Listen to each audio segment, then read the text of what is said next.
So we're talking about path operations. Now path is up here. You also get, if you right click, you get the options on a menu here. You can do all sorts of things. Now the path, the first one I'm going to deal with is simplify.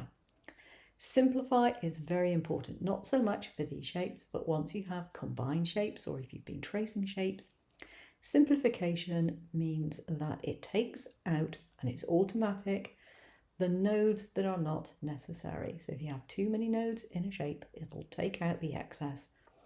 If you have this set to the maximum, as I have, sometimes that will slightly alter the shape. If that's the case, then you can simply take this number down to a more realistic level. I always keep it on the maximum, and I haven't yet found a problem. Well, very seldom, sometimes in lettering maybe. That is a very, very important feature to note. One that is very, very important if you want your cutting machine to give you nice, clean cuts and to take less time doing it.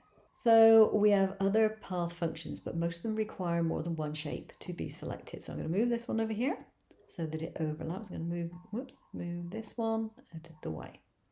So I'm going to select both of these two and see which options come up. So we go to path. Now we have union. If I press on union, it's going to join those two shapes together. If I go to intersection, it's going to give me the bit which is in the middle, the bits which are overlapping.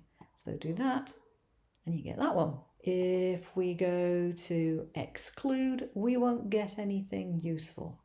Exclusion is where you have a hole within a shape. So if you had a letter or a circle, and then you had another circle inside creating an O or a ring shape, that would be using the exclude function. Then you have front minus back, okay?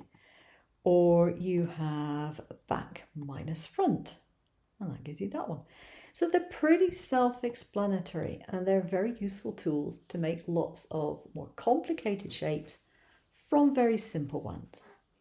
Aside from the shapes here, if you go to the library, there are lots of basic shapes here that you can use. And there are lots of more complicated shapes like this as well that you can use to make whatever it is that you want to make. So there's a lot of ready-made things to help you out. Each shape has its own layer and they can be switched on or off, as you can see, by using the eyeball.